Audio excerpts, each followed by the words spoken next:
au détriment d'avoir un petit quelque chose pour Thor 4, on va se consoler directement avec un teaser, une futurette. Je crois que c'est une futurette. Je crois que c'est une futurette de Doctor Strange in the Multiverse of Madness. J'ai pas l'habitude de faire ce genre de réaction. D'habitude, je réagis sur les deux gros trailers d'un programme, film ou série, et ensuite j'attends que le film en question sorte, en faisant des théories à droite et à gauche, mais sans faire de réaction à d'autres contenus qui peuvent sortir, d'autres contenus promotionnels sur le sujet. Là, je sais pas, Doctor Strange, on n'a pas eu de teaser de Thor. Aujourd'hui, alors qu'on était lundi 11 avril, le film sort dans moins de 3 mois. Eh, vas-y, Doctor Strange, ramène. Ramène et on y réagit. Bonjour, j'espère que vous allez bien. Aujourd'hui, voilà, comme vous l'avez vu, réaction au teaser, futurette, j'en sais rien. Nouveau trailer de Doctor Strange in the Multiverse of Madness qui arrive dans 3 semaines à peu près dans nos salles. Et ensuite, je vous ferai part un petit peu de certaines news qu'on a eues concernant le film et je vous donnerai mon avis, etc. etc. En tout cas, j'espère que cette futurette va envoyer du lourd. J'espère qu'il y aura de nouvelles images, alors sans trop en montrer bien évidemment, pour garder un certain mystère. Et puis voilà, je pense que j'ai assez parlé et on va directement regarder cette futurette, je pense que je vais l'appeler comme ça, de Doctor Strange The Multiverse of Madness. Ça dure un peu moins de 2 minutes, c'est bien, pas mal, pas mal. Après, on verra ce qu'il y aura dedans. C'est parti. Ok, donc ça on savait, on connaît, on a déjà vu. Ça c'est mignon. Ça c'était mignon. Ok, donc ouais, on a bien les acteurs qui parlent derrière quoi. Donc c'est une futurette, moi j'appelle ça une futurette. On risque d'avoir des images du tournage aussi sans doute. Viz had his theories. He believed it was dangerous. In this Vision story, we are leaping Oh, into Elisabeth different Olsen, quelle universes. douceur. But Quelle unlocking the douceur. multiverse creates a big Pandora's box. Donc on risque d'avoir aussi des images du tournage, quoi. Vu que ça a l'air d'être une futurette. Ouais, Benedict Wong. Bien quoi. Ça c'est de nouveau. Ok.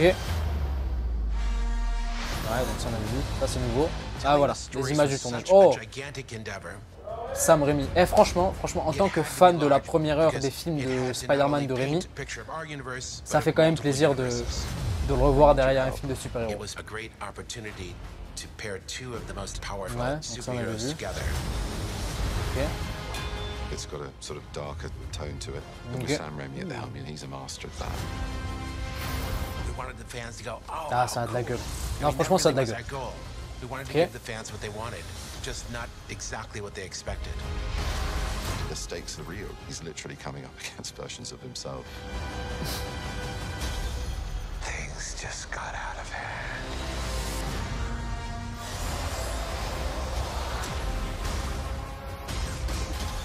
Ah, ça marche. Ça marche. Oui, oui, oui. Franchement, c'est fini? Ouais. Ouais, c'est fini. Franchement, oula, non. Ça, on annule. Franchement, ça donne envie. Ça donne envie. Il y a des nouvelles images, mais pas tant que ça en vrai. Et c'est tant mieux. C'est tant mieux. On a un mélange entre nouvelles images qu'on a déjà vues, les commentaires en fait des acteurs et du réalisateur derrière et quelques images du tournage. C'est très très cool. Franchement, en fait, je me faisais la réflexion justement durant cette futurette du coup. Franchement, je vais pas commencer à dire oh là là, c'est du jamais vu en termes de réalisation, etc. Sam Raimi va révolutionner le genre. Pas du tout. On attendra de voir le film. Mais franchement, en termes de direction artistique, d'esthétisme, etc., ça a franchement de la gueule. Franchement, ça a de la gueule. Ça a une ambiance. On va passer par différentes ambiances photographiques, palettes de couleurs, etc. C'est très très très beau. C'est très très bien fait. Donc j'ai vraiment très hâte. J'ai très hâte. Franchement, ça a de la gueule. Comme je disais, ça fait plaisir de revoir Sam Raimi justement aux commandes d'un film de super-héros. Vu voilà, je suis un fan de la première trilogie Spider-Man de la première heure. C'est même grâce à ça que je suis rentré justement dans l'univers des super-héros et que je l'ai pu quitter. Donc voilà, c'est la petite nostalgie qui parle, on va pas se mentir. Donc non, premier teaser, enfin teaser, futurette efficace, vraiment très efficace. Il n'y a pas tant de nouvelles images que ça, mine de rien, et c'est très bien. Franchement, c'est très bien, vu qu'on arrive petit à petit justement à échéance, à la date de sortie du film. Là, il va y avoir des TV spots qui vont commencer à s'accélérer, donc J'ai vu les TV spots pour le coup, je vais pas les regarder parce que voilà, c'est des TV spots de 30 secondes, même si ils mélangent nouvelles images et images qu'on a déjà vues. À chaque fois, plus on approche justement de la date de sortie du film et plus ils mettent des nouvelles images qui peuvent potentiellement spoiler ou quoi. Pour le coup, on va éviter. Voilà, c'est le dernier truc. En vrai, c'est le dernier contenu promotionnel que je regarde pour Doctor Strange jusqu'à la sortie du film parce que voilà, je veux quand même garder la surprise. Et aussi, pour le coup, un truc que je me suis dit justement devant cette futurette, c'est que mine de rien, on a beau analyser, décortiquer, théoriser sur les différents teasers, les différents trailers, les différentes affiches, etc. Mine de rien, si on essaye de, comment dire, de positionner ou de savoir un petit peu quelles scènes vont arriver les unes après les autres, quelles scènes vont s'imbriquer entre elles, etc. et essayer de théoriser sur le film de manière générale, c'est ce qu'on fait. Mine de rien, vu que c'est un film qui parle de multivers, etc. et qu'on va avoir plusieurs versions de nos personnages, etc. On ne sait pas en fait, on ne sait pas, il y a quand même une part de mystère qui est gardée par ce film et qui est très très bien, franchement qui est très très bien, moi je kiffe ça, en termes de promo c'est ce qu'il faut faire. Et puis voilà, et concernant justement les dernières petites news qu'on a concernant le film, je vais parler de la durée.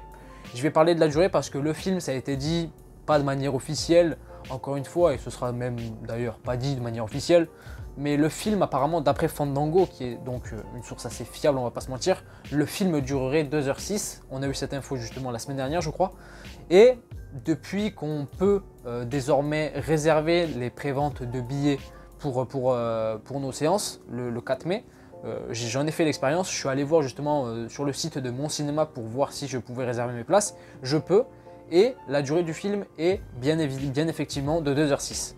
Donc on va quand même grosso modo rester sur une durée similaire. Après nous en version française on peut grappiller d'1 ou 2 minutes je crois par rapport au doublage si je dis pas de bêtises. Mais c'est tout, grosso modo on va rester sur 2h06, 2h07, 2h08 maximum.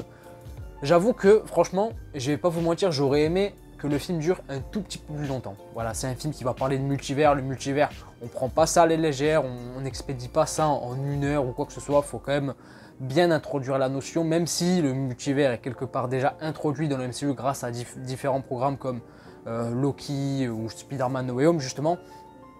Pour moi, ça doit avoir une grosse place et ça aura d'ailleurs une grosse place je pense pour moi dans le film. Et puis aussi voilà les différents personnages qu'on va avoir, Doctor Strange, Wanda, la suite directe à WandaVision quelque part avec tout ce concept de la Scarlet Witch et tout ça, le Darkhold forcément, les interactions entre les différents personnages issus de différents univers, bien évidemment les caméos, etc. Enfin toutes les rumeurs, vous savez de quoi je parle. Mais pour le coup, en vrai 2h06, donc 2 heures grosso modo si on enlève les crédits, 2 heures. En vrai, aujourd'hui, j'ai l'impression qu'on vit dans un monde où beaucoup de personnes, plus ils se rendent compte qu'un film est long, plus pour eux c'est gage de qualité. Et ce qui n'est pas forcément le cas, on va pas se mentir. Par exemple, on prend dernier film Marvel en date, enfin dernier film Marvel Studios, même s'il est en collaboration avec Sony, donc Spider-Man No Way Home, qui dure 2h28 je crois, 2h28, 2h29. En vrai, avant la sortie du film, on disait il faut que ce soit un film qui dure quand même assez longtemps, etc. Au minimum 2h20, on disait ça à l'époque. Et finalement, quand on arrive devant le film, 2h28, c'est très cool, pas de souci. Mais en vrai, on va pas se mentir, Spider-Man No Way Home, on supprimait 10 à 15 minutes du film. Ça changeait rien, voire ça rendait même le film un petit peu meilleur. Donc, la durée, c'est pas forcément gage de qualité. Surtout pour ce film-là, Doctor Strange, où on parle de multivers, etc. Donc, évidemment, on a envie que le film soit assez long pour vraiment être satisfait, on va dire, de tout ça. Mais 2 heures, c'est quand même pas rien. Je veux dire, c'est quand même 2 heures.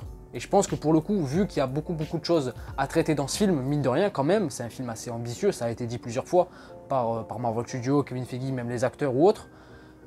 Ça sera quand même assez conséquent en termes d'intrigue, de personnages et tout. Donc je pense que mine de rien, avec 2 heures du coup de contenu de manière générale, ce sera quand même un rythme assez effréné. Pour le coup, je pense que ce sera quand même un rythme assez effréné.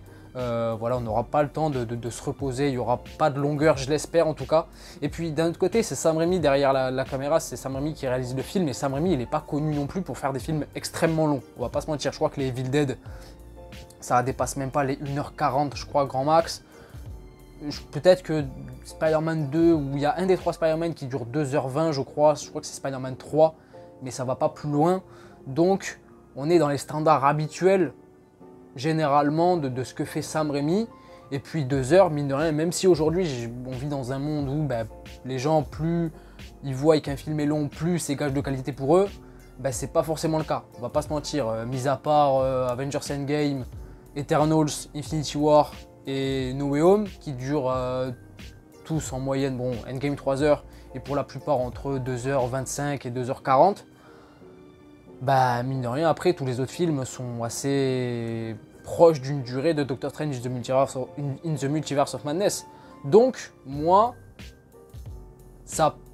j'aurais aimé quand même, en tant que fanboy, que le film dure plus longtemps, mets-moi 4 heures, mais si je reste objectif, ça fait le taf. Si le rythme est si le film est bien rythmé, etc., et que les scènes, s'imbriquent toutes très très bien entre elles.